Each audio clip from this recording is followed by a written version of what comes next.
These are the empty streets of Rafah today, after hundreds of thousands of Palestinians fled the southern city ahead of an imminent Israeli assault.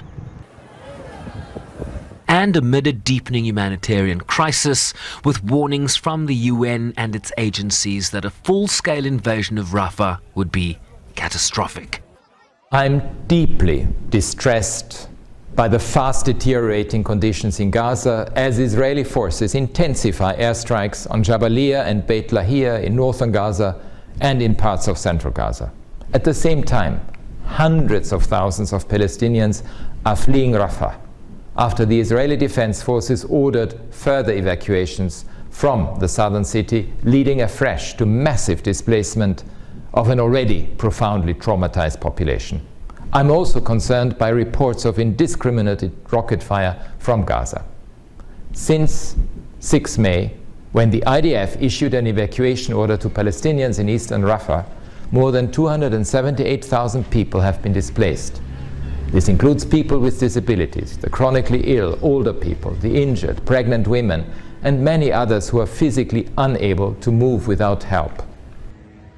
Those Palestinians again displaced from Rafah have been told to move to the nearby coastal areas of Al-Mawasi and Khan Yunis, where the UN continues to warn that the region is not adequately equipped to cater to the basic service needs of tens of thousands of people.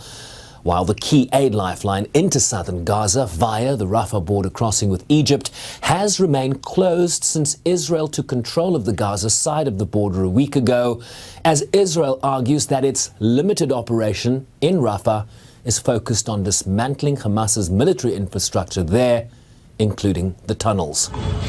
With the UN pointing to more death and displacement. The latest evacuation orders affect close to 1 million people in Rafah. So where should they go now? There is no safe place in Gaza.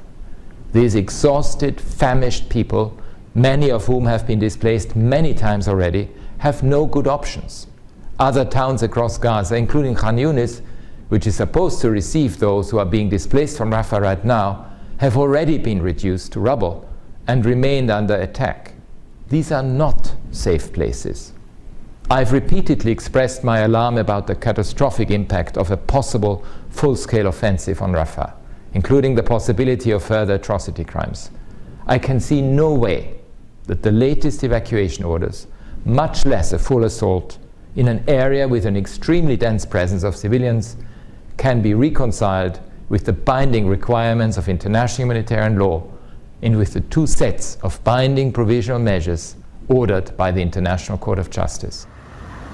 On Friday, the US State Department sent a report to Congress in which it found it was reasonable to assess that Israel had violated international humanitarian law in its military operations in Gaza, but did not have sufficient evidence about specific cases due to the ongoing war conditions to recommend US arms supplies be suspended. I think it is a self-contradictory report in many ways, and the problem with it is that it doesn't come to the conclusions that are the logical follow-through from the facts that it identifies. It does say that it is reasonable to assume that US weapons have been used to commit violations of international humanitarian law, and yet it does not say that Israel has violated international humanitarian law.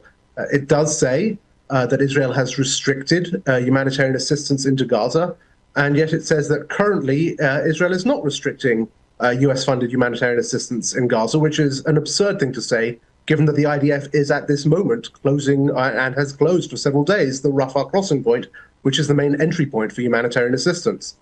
So I think that in some ways the administration and the State Department are trying to have their cake and eat it too. They're trying to be seen to be levying criticism while steering clear of the legal determinations that would bind their hands and potentially lead to restrictions on arms transfers in particular.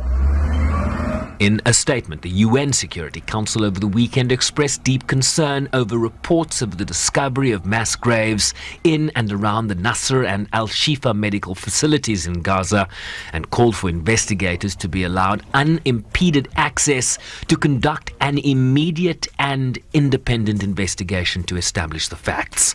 Shervin Briceby's SABC News, New York.